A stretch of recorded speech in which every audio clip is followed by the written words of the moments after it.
O Centro Dom Bosco acaba de lançar um livro, Os Erros do Catecismo Moderno. E agora?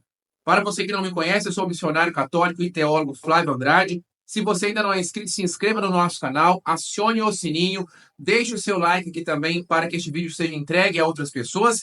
E me siga também no Instagram, Flávio Escravo de Maria Oficial. Vou deixar tudo para você aqui na descrição do vídeo.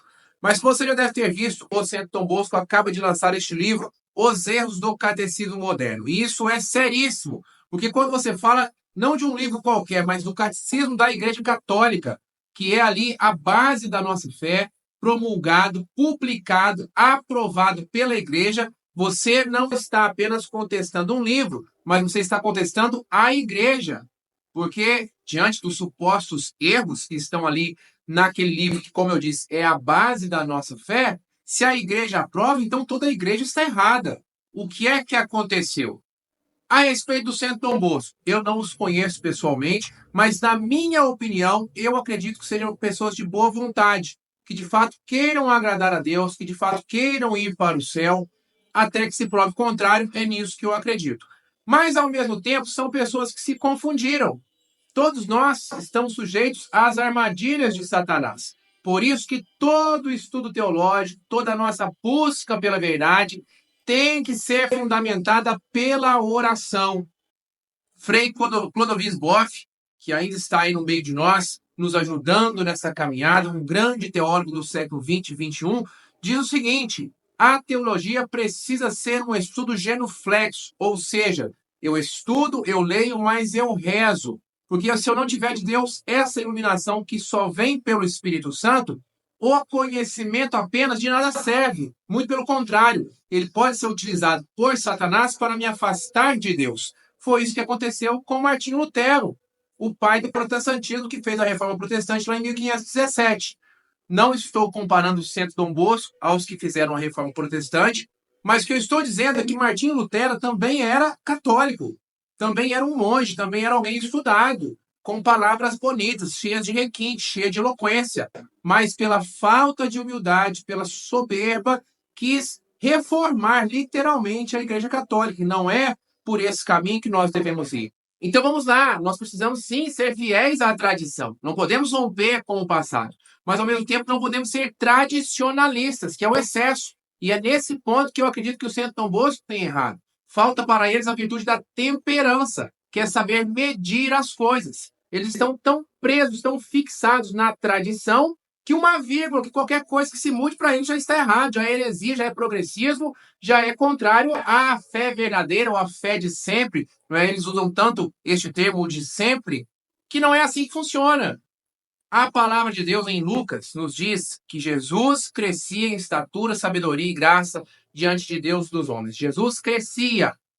E a primeira carta de São Paulo aos Coríntios vai nos dizer que a igreja é o corpo de Cristo. Então, se Jesus crescia e a igreja é o corpo de Cristo, aqui estou te explicando de uma forma rápida, a igreja também muda. Não muda naquilo que é matéria de fé, não muda nos seus dogmas, naquilo que é basilar, naquilo que é fundamental. E isso é imutável para sempre, porque a palavra de Deus, os ensinamentos de Deus não mudam. Jesus Cristo é sempre o mesmo. E assim a Igreja Católica também é a mesma. Mas Jesus mudava. Não deixava de ser ele, mas não era a mesma pessoa. Da mesma forma, a Igreja Católica, pelos séculos, ela tem um desenvolvimento natural para se adequar às necessidades daquele tempo. A forma de anunciar, por exemplo, o Evangelho de hoje não pode ser a mesma forma de anunciar de 2000 anos atrás. Senão eu não consigo alcançar e falar a linguagem compreensível para as pessoas. O Evangelho continua o mesmo, a doutrina continua a mesma, mas os adornos, mais os complementos precisam se adaptar com os tempos. Então, meus queridos, não pensem na igreja como um organismo morto, como um museu que só olha para o passado e só vive do passado, como uma rocha, uma pedra fria sem vida que não muda. A igreja não é assim. A igreja é um corpo vivo de Cristo. E como tal, Jesus foi criança, foi adolescente, foi adulto, cresceu, aprendeu, mudou seus gostos. A igreja também é assim. Repito, não muda naquilo que é matéria de fé, naquilo que é fundamental, naquilo que é basilar. Por exemplo, o que era pecado 2000 anos atrás, continua sendo pecado hoje, vai ser pecado sempre. Adultério, homoafetividade, roubo, etc, etc. Essas coisas não mudam. A Santa Missa é o sacrifício de Jesus, ponto final. Isso é matéria de fé. A Virgem Maria é Virgem Perpétua, ponto final. É Mãe de Deus, ponto final. Mas algumas outras questões que são ditas assistenciais, não são essenciais, são acidentais, elas precisam mudar para se adaptar às necessidades do interlocutor, das pessoas que ouvem. A Igreja Católica, meus amados, prestem atenção, não existe para salvar a si mesma. A Igreja Católica não existe para salvar a Igreja Católica. A Igreja Católica existe para ser canal de salvação para o mundo, aqueles que estão dentro dos limites visíveis da Igreja Católica, mas também para as outras pessoas. A Igreja precisa também ir atrás dessas outras pessoas e alcançar essas outras pessoas. Jesus também morreu por elas. E aí vem o ponto principal, ponto-chave aí do catecismo moderno, nas palavras do Santo Dom Bosco, em comparação com o catecismo antigo, o catecismo de São Pio X, ou a tradição, né, ou o ensinamento de sempre, como eles dizem.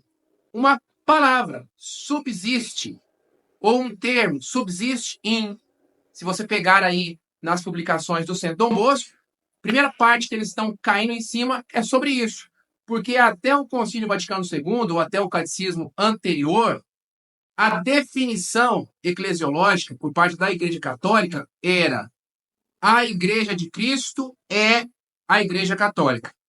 A partir do novo catecismo, a definição é: a Igreja de Cristo subsiste na Igreja Católica. Isso para eles foi o fim do mundo. Como assim subsiste? Onde já se viu? Que palavra é essa? Eles que se mostram tão inteligentes, será que eles não leram os documentos do próprio cardeal Joseph Ratzinger, Papa Bento XVI, ele que supervisionou toda a redação do Catecismo da Igreja Católica de 1992, que foi publicado sob o pontificado de São João Paulo II? O próprio cardeal Ratzinger, ele explica o que significa este termo subsiste em. A plenitude da Igreja de Cristo está na Igreja Católica. Subsiste, vive na Igreja Católica. Mas não necessariamente está presa, aprisionada ou limitada, restrita apenas nos limites visíveis da Igreja Católica. Você também encontra traços, partes da Igreja Católica fora dos limites visíveis da Igreja. E aí a explicação do Papa Bento XVI, um grande teólogo, incontestável teólogo, se alguém aí for contra Papa Bento XVI, dizer que ele era progressista, dizer que ele rompeu com a tradição, essa pessoa já perdeu o juízo. O próprio Papa Bento XVI, enquanto prefeito da Congregação para a Doutrina da Fé, cardeal Joseph Ratzinger, ele explica sobre isso. Lá em 1517, todos aqueles que romperam com a Igreja Católica, sim, foram excomungados, hereges, conscientemente cismáticos. Mas aí passou um século, 2, 3. E uma pessoa que nasce hoje, que não conhece a verdade da fé, não nasceu na Igreja Católica, nasceu lá na Igreja Protestante, mas ama a Deus, busca amar a Deus, busca servir a Jesus Cristo por aquilo que ela conhece da palavra, da doutrina. Essa pessoa vai para o inferno? Todas as pessoas que não estão nos limites visíveis da Igreja Católica vão para o inferno? Eu não posso limitar a misericórdia de Deus dessa forma. Eu não posso, né, restringir a salvação só aos limites visíveis, ao prédio ali da Igreja Católica. É isso que significa a palavra ou o termo subsiste em. A Igreja Católica possui a plenitude da Igreja de Cristo. A Igreja de Cristo, corpo místico de Cristo, está em plenitude na Igreja Católica. Mas você também encontra traços, pequenos traços da Igreja Católica, que é a Igreja de Cristo.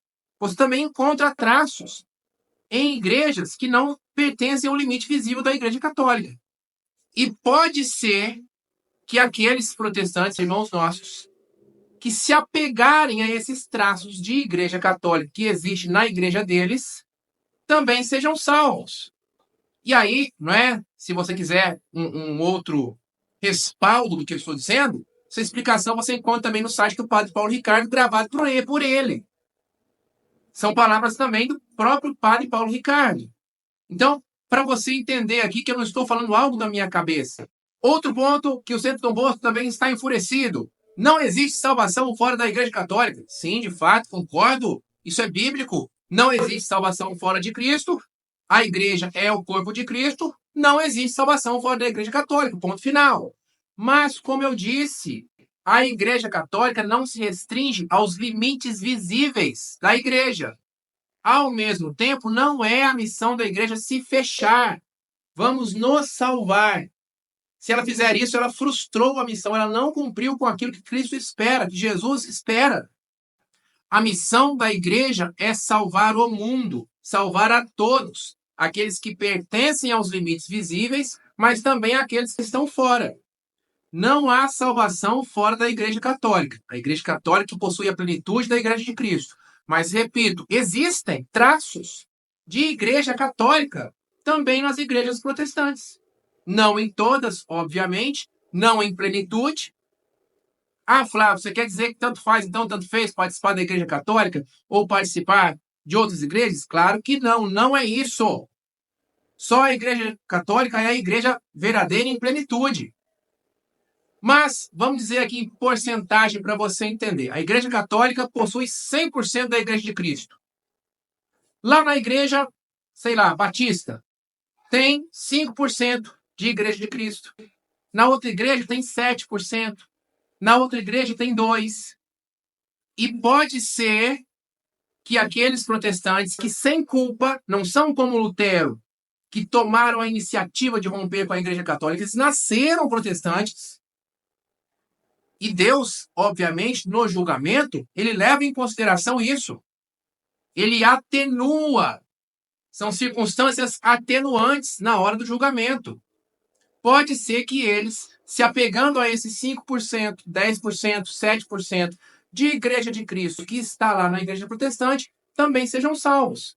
Não há salvação fora da Igreja Católica, mas a Igreja Católica não se restringe aos limites visíveis da Igreja. Então, aqui não dá para eu explicar tudo para vocês como eu gostaria. Nosso tempo é curto. Também não dá aí para você entender tudo de uma única vez. O que eu quero te dizer, meu querido, é que você precisa estudar e rezar. E precisa ter cuidado com palavras bonitas, com palavras eloquentes. Repito o que eu disse no início. No meu ponto de vista, o Centro Dom Bosco possui pessoas com boa vontade. Até que se prove o contrário, essa é a minha opinião. Eu acredito que eles tenham boa vontade. Mas nós que defendemos a verdade, não podemos nos achar donos da verdade. A verdade não é propriedade minha, nem sua, nem do Centro Dom Bosco. Nós não possuímos a verdade é que nos possui, porque a verdade é Jesus. Nós servimos à verdade. A verdade não está ao nosso serviço. Por isso que eu preciso rezar, pedir a Deus a iluminação do Espírito Santo. Eu estudo, mas se eu não tiver a iluminação do Espírito Santo, isso de nada vale. E se você pegar ali nessas discussões de internet, no Instagram, no próprio Instagram do Centro Dom Bosco, lá nos vídeos do YouTube deles, está cheio, repleto de pessoas que não entendem nada, estão discutindo ali a respeito do catecismo. Não leram nem o catecismo de São Pio X, nem o catecismo de 1992, não leram nenhum nem outro e querem saber tudo. E ficam ali vomitando citações. Ah, porque o Papa fulano de tal disse isso, porque o Papa fulano ciclano falou aquilo. Citações fora do contexto, citações fora da realidade que nós enfrentamos hoje. As pessoas de hoje precisam ser salvas. A Igreja Católica não pode se fechar. Vamos nos salvar e que se exploda quem não é católico. Essa não é a vontade de Deus. Nós precisamos ser fiéis à Igreja Católica. Glória a Deus porque nascemos católicos ou porque somos católicos hoje. Glória a Deus. Mas e aquelas outras pessoas? Já merecem o inferno? Já podemos tratá-las? Ah, vocês não estão nem aí. Não podemos agir assim. Então, tradição sim, tradicionalismo não. Precisamos pedir a Deus o conhecimento, mas precisamos pedir a Deus a graça da temperança, que é saber medir as coisas. Deixe aqui o seu like, se inscreva no canal, ative também o sininho para você receber as notificações. E se você não me segue no Instagram, siga lá Flávio_Escravo de Maria Oficial.